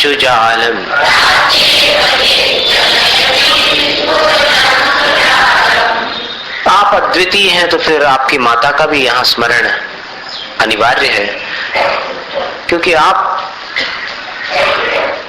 जग ब्रह्मा हुए हैं तो आपकी माता सहज रूप से जगन माता होंगी। तो उनका भी यहाँ स्मरण करते हैं कि हे भगवान, माताओं के शतक सैकड़ों बार पुत्रों को जन्म देते हैं, लेकिन आप जैसे पुत्र को जन्म देने वाली माता मरुदेवी के सिवाय कोई और माता नहीं हुई। कितने युग बीत गए, कितनी सदियां बीत गई, कितने सागर बीत गए, काल पलट गए। तीसरे काल में मरुदेवी माता ने आपको जन्म दिया था, चौथा काल पूरा निकल गया, पांचवा चल रहा है, लेकिन फिर किसी माता ने आप जैसे पुत्र को जन्म नहीं दिया। सभी दिशाएं नक्षत्रों को धारण करती हैं, ताराओं को, ग्रहों को धारण करती हैं, लेकिन सूर्य को जन्म देने वाली केवल एक दिशा होती है, पूर्व दिशा। कोई दूसरी दिशा सूर्य को उत्पन्न नहीं कर सकती। सूरज कभी पश्चिम से नहीं उगता, उत्तर से नहीं उगता, दक्षिण से नहीं उगता। उत्तरायण और दक्षिणायन तो हो जाता है सूर्य, लेकिन उदय उसका पूर्व दिशा में ही होता है। इसी प्रकार आप जैसे पुत्र को जन्म देने वाली माता केवल मरुदेवी हो सकती है। अन्य माताएं, एक से बढ़कर एक धुरंधर पुत्रों को जन्म देने वाली माताएं हुई हैं, लेकिन आप जैसे पुत्र को जन्म देने वाली माता कोई भी नहीं हुई, केवल माता मरुदेवी। और तीर्थंकर की माता में कई विशेषताएं भी होती है। स्त्री पर्याय संबंधी कुछ दोष तीर्थंकर की माताओं में नहीं पाए जाते, शरीर संबंधी दोष वो नहीं पाए जाते। तो मां मनंती, लेकिन एक बात याद रखना कि तीर्थंकर की माता भी जन्म से मिथ्या दृष्टि होती है, क्योंकि जैन सिद्धांत व्यक्तिवादी है नहीं। कितने भी बड़े व्यक्ति हो, लेकिन सिद्धांत जो है कर्म सिद्धांत, वो सब पर एक जैसा लागू होता है। अगर तीर्थंकर ने भी किसी पूर्व जन्म में कोई ऐसा कर्म बांधा है जिसका फल उनको आज भोगना पड़ेगा, तो फिर भोगना पड़ेगा। सीता भी लोकापवाद से वनवासिन बन कर रोई, होनहार टाले नहीं टलती, लाख जतन कर ले कोई। जैसी करनी वैसी भरनी, कौन इसे ठुकराएगा। तीर्थंकर भी फल पाएंगे, कर्म उदय जब आएगा। पार्श्वनाथ भगवान को उपसर्ग सहना पड़ा। आदिनाथ भगवान को 7 महीने 8 दिनों तक विधि नहीं मिली। 6 महीने तो उपवास स्वयं अपनी इच्छा से, स्वेच्छा से किया उन्होंने। उसके बाद जब आहारचर्या के लिए निकले तो 7 महीने 8 दिनों तक विधि नहीं मिली। कर्मों का फल तीर्थंकरों को भी प्राप्त होता है, तो और कौन बच सकता है। तो तीर्थंकर की मां भी जन्मतः मिथ्या दृष्टि होती है, बाद में तो निश्चित रूप से सम्यक दृष्टि हो जाती है। तीर्थंकर जैसा बालक जिस मां के गर्भ में आ जाए, वो मां मिथ्या दृष्टि नहीं हो सकती, वो निश्चित सम्यक दर्शन को प्राप्त हो जाती है। तो ये सिद्धांत है कि स्त्री पर्याय जिसको भी प्राप्त होती है तो मिथ्यात्व के साथ ही होती है। ये अकाट्य नियम है। जिसको सम्यक दर्शन प्राप्त हो जाता है, भले वो स्त्री पर्याय में हो जाए, तो उसको अगला भाव स्त्री का नहीं मिलेगा। ये निश्चित सिद्धांत है। सम्यक दर्शन के बाद फिर स्त्री पर्याय नहीं होती। लेकिन सम्यक दर्शन का ठिकाना नहीं है। गिन्नदि मुंचदि जीवो बेसम्मत्य असंख्य वाराओ। जो लोग ये कहते हैं कि आज तक जीव ने बहुत कुछ प्राप्त किया लेकिन सम्यक दर्शन प्राप्त नहीं किया, ये सर्वथा सत्य नहीं है।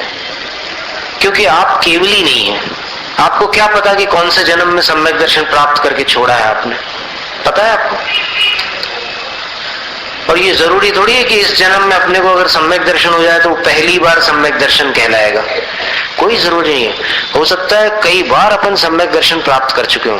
तो ये कथन व्यर्थ है कि जीव ने आज तक सम्यक दर्शन प्राप्त नहीं किया।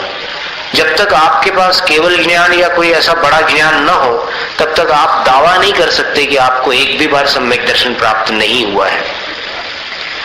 क्योंकि शास्त्रों का ये विधान है कि एक जीव मोक्ष जाने के पहले असंख्यात बार सम्यक दृष्टि बनकर फिर मिथ्या दृष्टि बन सकता है।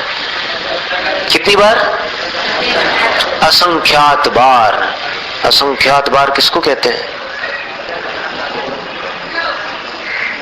पर यह है कि वो अर्धपुद्गल परिवर्तन से ज्यादा संसार में नहीं भटक सकता, ये नियम है।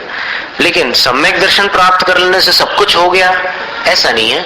सम्यक दर्शन प्राप्त करने वाले भी कई जीव कई बार वापस मिथ्या दृष्टि बन जाते हैं। इसलिए आचार्य कुंद स्वामी ने अष्टपावड़ में सम्यक प्राप्त करने वालों को कहा कि सम्यक को कैसे सुरक्षित रखना। बहुत सुंदर गाथाएं दी है, लेकिन अभी प्रकरण नहीं है, अभी चर्चा दूसरी चल रही है। इसलिए उस विषय को देखो, कभी कहीं मौका पड़ा तो फिर उस पर चर्चा करेंगे। लेकिन अभी चर्चा चल रही है कि स्त्री पर्याय की प्राप्ति मिथ्यात्व के साथ ही होती है। स्त्री वेद का बंध अनंतानुबंधी कषाय से होता है। अनंतानुबंधी कषाय से जो 25 प्रकृतियां, कर्म प्रकृतियां बंधती है, उसमें स्त्री वेद भी है। नपुंसक वेद का मिथ्यात्व से होता है बंध, लेकिन स्त्री वेद का बंध नियम से अनंतानुबंधी कषाय के साथ होता है।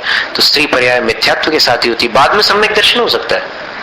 भवनवासी, व्यंतर, ज्योतिषी देव और सब देवांगनाएं मिथ्यात्व के साथ ही जन्मती है, लेकिन आगे चल करके सम्यक दर्शन प्राप्त हो सकता है और छूट भी सकता है। सम्यक दर्शन प्राप्त हो गया इसका मतलब ये नहीं कि अब हो गया सब काम, अभी बहुत कुछ बाकी है। सम्यक दर्शन शुरुआत है, सम्यक दर्शन मूल है, अंत नहीं है। अंत तो निर्वाण है। त्वां मनन्ति मुनयः परमं पुमांस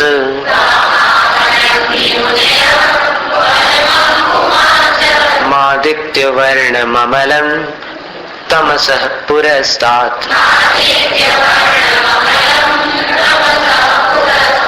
त्वामेव सम्यगुपलभ्य जयन्ति मृत्युम्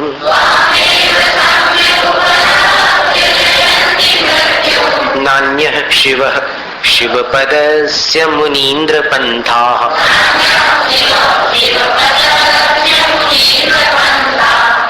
हे मुनीन्द्र, मुनयः त्वां परमं पुमांसम् आमनन्ति। मुनिजन आपको परम पुरुष परमात्मा मानते हैं।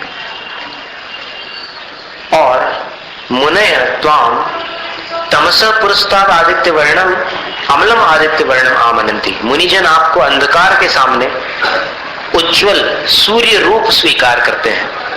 यानी जैसे सूर्य के सामने अंधकार नहीं टिक सकता, उसी प्रकार आप जहां होंगे वहां अंधेरा नहीं होगा। और मुनय त्वामेव सम्यक उपलब्ध, मुनिजन आपको ही भली प्रकार प्राप्त करके उपलब्ध करके मृत्युं जयंती, मृत्यु को जीत लेते हैं, अर्थात मोक्ष चले जाते हैं। हे मुनीन्द्र, शिव पद से अन्य शिव पंथा न, मोक्ष पद का कोई दूसरा कल्याणकारी रास्ता नहीं है। यही एक मार्ग है मोक्ष प्राप्ति का। और मोक्ष मार्ग तत्वार्थ सूत्र में बतलाया गया है सम्यक दर्शन, ज्ञान और चारित्र को। तो यहां तो कह रहे हैं कि आदिनाथ भगवान को सम्यक प्राप्त कर लेना ही मोक्ष मार्ग है। वो कैसे? तो श्रद्धा में आदिनाथ भगवान आ जाए तो वो श्रद्धा क्या कहलाएगी? सम्यक दर्शन। ज्ञान में आदिनाथ भगवान आ गए तो वो ज्ञान क्या कहलाएगा? सम्यक ज्ञान। और आचरण में आदिनाथ भगवान आ गए तो सम्यक चारित्र। तो यही तो मोक्ष का मार्ग है। इसलिए उमा स्वामी महाराज और मानतुंग स्वामी, इन दोनों के कथन में शब्द भेद है लेकिन अर्थ भेद नहीं है। त्वाम अव्ययम् विभुमचिन्त्यम् असंख्यमाद्यम्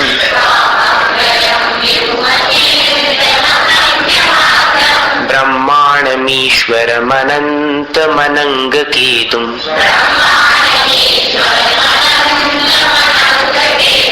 योगीश्वरं विदितयोगमनेकमेकम्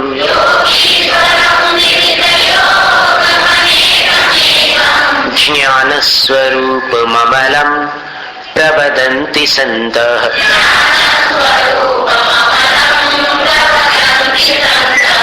संत त्वाम प्रवदन्ति, संत जन आपको पुकारते हैं। क्या कहकर के पुकारते हैं?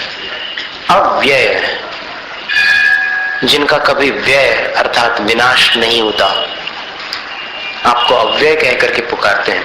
विभु, विभु का अर्थ होता है शक्तिमान, समर्थ। टेलीविजन सीरियल वाला नहीं, किंतु वास्तविक। फिर अचिंत्य, चिंतन से परे। असंख्य, वचनों से परे अथवा संख्याओं से परे। आद्य, प्रथम। ब्रह्मा अर्थात सृष्टिकर्ता। कर्म भूमि और धर्म भूमि की रचना किनके उपदेश से हुई थी? आदिनाथ भगवान। धर्म का भी उन्हीं ने उपदेश दिया, कर्मों का भी उन्हीं ने उपदेश दिया, तो ब्रह्मा हो गया। फिर ईश्वर, जो ऐश्वर्यवान होते हैं उनको ईश्वर कहते हैं। तो समवसरण का ऐश्वर्य बाह्य ऐश्वर्य जिनेन्द्र भगवान का, और अनंत चतुष्टय अंतरंग ऐश्वर्य है, इसलिए भगवान ईश्वर हो गए। फिर अनंत, अनंत यानी ज्ञान जिनका अनंत है, दर्शन अनंत है, सुख अनंत है, शक्ति अनंत है, अनंत हो गए। फिर अनंग केतु, काम को भस्म करने वाले। योगीश्वर, योगियों के ईश्वर। विदित योग, विख्यात है योग अर्थात ध्यान तपस्या जिनका। 6 महीने तक जब कायोत्सर्ग में ध्यान में लीन हुए थे आदिनाथ प्रभु, तब 4000 जो स्नेहवश दीक्षा लेने वाले राजा थे, वे सारे के सारे कष्टों से भयभीत होकर विचलित हो गए, लेकिन वे शांत अवस्थित रहे। तो विख्यात है योग जिनका। और अनेकमेकम, अनेक होकर भी जो एक है। अनेकांत नयों की अपेक्षा से भगवान अनेकांत स्वरूप है, लेकिन अपने आप में एक है, अद्वितीय है। द्रव्य प्रमाण की अपेक्षा से भगवान एक है। भगवान का जीव द्रव्य कितना? गिनती में एक। और ज्ञान स्वरूप, ज्ञान स्वरूप वाले हैं। अब भगवान को ज्ञान स्वरूप कह रहे हैं, स्वरूप तो सभी का ज्ञान स्वरूप है जितने जीव हैं, लेकिन यहाँ पर ज्ञान स्वरूप इसलिए कह रहे हैं कि बाकी जीवों का जो ज्ञान स्वरूप है वो अभी वर्तमान पर्याय में कषाय मिश्रित है, दूषित है, माने शुद्ध हवा नहीं है, प्रदूषण वाली अहमदाबाद की हवा है बाकी जीवों की आत्मा में। तो भगवान जो है वो शुद्ध ज्ञान स्वरूप है। और अमल, अमल का अर्थ होता है कर्म मल से रहित, घातिया कर्म से रहित। बुद्धस्त्वमेव विबुधार्चित बुद्धि बोधात्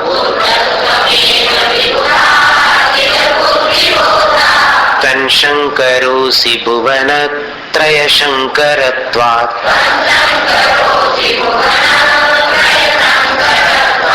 धातासि धीर शिव मार्ग विधेर्विधानात्।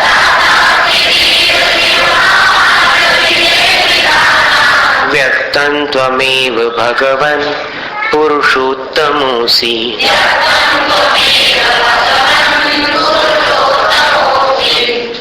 पुरुषोत्तमोऽसि। आप समय की चिंता नहीं करना। अब जैसे कोई बच्चा माँ की गोद में है और उधर बाहर से कोई कुत्ता भौंक रहा है, तो बच्चे को उसकी चिंता होती है क्या? बच्चा बेफिक्री से सोता है, उसकी चिंता माँ को होगी। तो इसी प्रकार अभी जो आपको भक्तावर का अमृत पीने मिल रहा है, आप चुपचाप पीते रहो और समय की चिंता मत करो। जितने काव्य आज होंगे वो आज होंगे, बाकी बचे हुए काव्य अगली बार हो जाएंगे और फिर पाठ भी हो जाएगा। आप बेफिक्र रहो, आप तो इसको पियो मजे से अमृत को। तो हे भगवान, विबुधार्चित बुद्धि बोधात्, देवोक्ताओं के द्वारा अर्चित बुद्धि बोध का अर्थ होता है ज्ञान का विकास। बुद्धि का अर्थ यहाँ पर ज्ञान लेना और बोध का अर्थ लेना विकास। तो ज्ञान का विकास, भगवान के ज्ञान का विकास देवताओं के द्वारा अर्चित हुआ, माने केवल ज्ञान हो गया भगवान को। वो आपके पास है, इसलिए त्वमेव बुद्ध, आप ही बुद्ध है। और भुवनत्रय शंकरत्वात्, तीनों जगत को शम अर्थात आनंद प्रदान करने वाले होने से आप शंकरों से शंकर है। शम यानी आनंद और कर यानी करने वाले। करोति इति करह, आनंदकारी होने के कारण आप शंकर है। दाता से धीर, हे धीर, जो संकट में विचलित नहीं होते उनको धीर कहते हैं। तो आप विचलित नहीं हुए थे, क्षुधा तृषा आदि किसी भी परिचय से आप विचलित नहीं हुए, इसलिए हे धीर।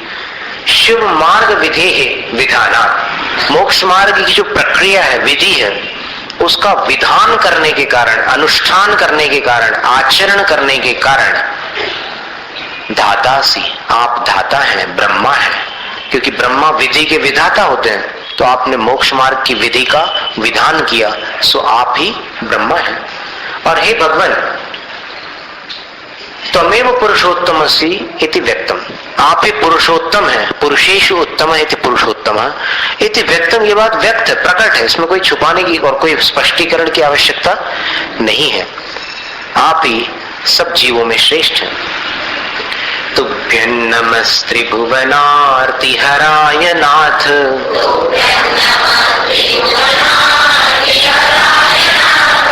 तुभ्यं नमः क्षितितलामलभूषणाय,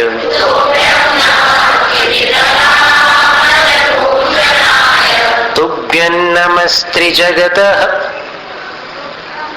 परमेश्वराय,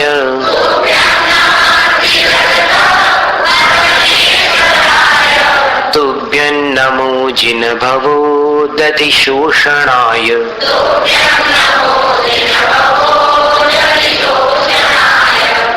तीनों भुवन की पीड़ा को हरने वाले आपको नमस्कार हो। हे नाथ, आपको नमोस्तु। और क्षितितलामल भूषण है, पृथ्वी तल के, धरती के अमल भूषण, उज्जवल भूषण स्वरूप आपके लिए नमः, नमस्कार हो, नमोस्तु। त्रिजगत परमेश्वराय तुभ्यं नमः, तीनों जगत के परमेश्वर आपके लिए नमोस्तु। और हे जिन कर्मों को जीतने वाले, कर्म विजेता, हे जिन भवोदधि शोषण है, संसार सागर का शोषण अर्थात संसार सागर को सुखाने वाले आपके लिए नमोस्तु, नमस्कार हो। तीनों जगत की पीड़ा हरने वाले हैं, भगवान को जगत की पीड़ा हरने वाला कहा है। अब किस दृष्टि से कहा है, इसकी अपन ने एक बार चर्चा की थी कि भगवान तीनों जगत की पीड़ा किस प्रकार हरते हैं। जैसे इसका एक दृष्टांत ऐसा समझ लीजिए कि कभी कभी डॉक्टर बोलते हैं कि तुम वो वाली गोली मत खाना, नुकसान करेगी। क्या कहते हैं कि वो गोली मत खाना, तुमको नुकसान करेगी। तो गोली नुकसान करेगी, इसका क्या मतलब हुआ? नुकसान को करने वाली गोली हुई, अपने पुण्य पाप एक तरफ रह गए। बात समझ में आ रही है? तो जिस दृष्टि से यह कथन किया जाता है, उस दृष्टि को समझने से अपना भ्रम दूर हो जाता है। वरना अगर आप ये समझने लग जाओ, जैसे हमने एक उदाहरण दिया था कि फिल्मों में दिखाते हैं कि जब भक्त बड़े संकट में आ जाता है और भगवान को तहे दिल से पुकारता है, तो फिर भगवान चमत्कारी ढंग से नीचे आते हैं और फिर मात्र अपने आशीर्वाद का हाथ उठा देते हैं और सारा संकट दूर हो जाता है। चाहे सांप काटा हो तो वो सांप का जहर चला जाएगा, कुछ भी हो जाएगा, वहां तो कुछ भी हो सकता है। तो जिनेंद्र भगवान इस प्रकार मोक्ष से वापस संसार में आकर के किसी का उद्धार नहीं करते, उनका ढंग अलग है। तो उसको समझ करके अपन इसका खुलासा कर सकते हैं। तो तीनों जगत की पीड़ा को हरने वाले हे भगवान आपको नमस्कार, पृथ्वी तल के निर्मल भूषण आपको नमस्कार, तीनों जगत के परमेश्वर आपको नमस्कार, और संसार सागर को सुखाने वाले हे जिन आपको नमस्कार। को विस्मयोत्र यदि नाम गुणैरशेषैः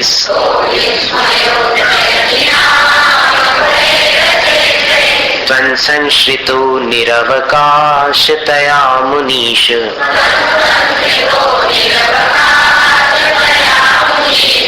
दोषैरुपात्त विविधाश्रय जात गर्वैः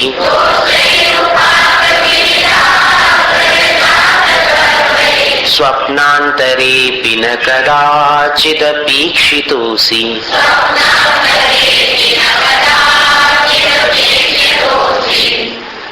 हे मुनीश, मुनि का अर्थ होता है प्रत्यक्ष ज्ञानी। प्रत्यक्ष ज्ञानी साधु को मुनि कहते हैं, और बोलचाल में अपन सभी साधुओं को मुनि बोल देते हैं।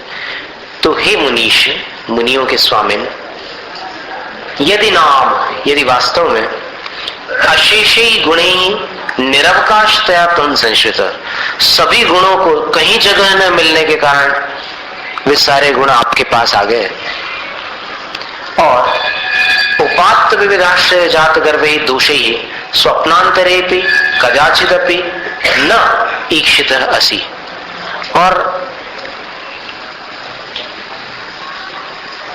जिनको अपने अपने घरों में रहने का अभिमान उत्पन्न हो गया था, उन दोषों द्वारा आप कभी स्वप्न में भी नहीं देखे गए, अर्थात दोषों ने सपने में भी कभी आपकी तरफ नजर नहीं उठाई। तो अत्र विस्मय कह, इसमें आश्चर्य की क्या बात है? आप सर्वगुण संपन्न हैं और आपके अंदर एक भी दोष नहीं है। ये इस काव्य का तात्पर्य था। अब इसके आगे प्रातिहार्यों का विवरण है। तो प्रातिहार्यों का और संकटों का जो विवरण आता है आगे के काव्यों में, उन काव्यों का अर्थ अपन अगली बार देख लेंगे। आज 27वें काव्य तक के अपनी स्तुति पहुंची हुई है, और पूरा पाठ भी करेंगे। तो आप लोग ध्यान रखिएगा, अच्छी तरह से आकर के व्यवस्थित बैठिएगा। और इसमें एक बात और बता दें हम आपको कि जिनेंद्र भगवान की पूजा और मुनियों को जो आहार दान दिया जाता है, वो आहार दान, और कभी कोई ऐसा विशेष अनुष्ठान होता है, जैसे अपन सामूहिक स्तोत्र का पाठ कर रहे हैं, या कभी कोई बड़ा विधान आयोजित होता है, उस समय सर्वश्रेष्ठ वस्त्र होते हैं सूती वस्त्र। सूती वस्त्र पहनने पर सबसे श्रेष्ठ माना जाता है, क्योंकि बाकी जो सिंथेटिक वस्त्र होते हैं उनके निर्माण में जो दोष है वो दोष बहुत अधिक है। कई जैनी भाइयों ने कपड़ों की मिलों में काम करना छोड़ दिया, और यहाँ तो कई मिलें ही बंद हो गई, वो एक अलग विषय है। लेकिन कपड़ों की मिलों में काम करना क्यों बंद कर दिया उन्होंने? क्योंकि वहां इतना आरंभ होता है कि वो आरंभ फिर उचित नहीं लगता। तो उन मिलों के वस्त्र जो आप पहन करके भगवान की आराधना, आहार दान और स्तोत्र पाठ आदि करते हैं, उसके बजाय उचित ये होगा कि आप यदि सूती वस्त्र पहन करके गुरुओं को आहार दान दें, भगवान की पूजा अर्चना करें और ऐसे सामूहिक पाठ आदि आयोजित करें, तो आप स्वयं अनुभव से जान सकते हैं कि उसमें और इसमें कितना फर्क होता है।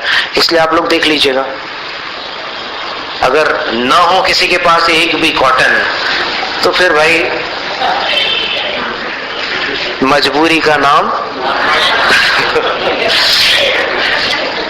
स्तोत्र पठन में मेरे द्वारा यदि जो कहीं कहीं प्रमाद से कुछ अर्थ वाक्य पद मात्रा छूट गई, सरस्वती मेरी उस त्रुटि को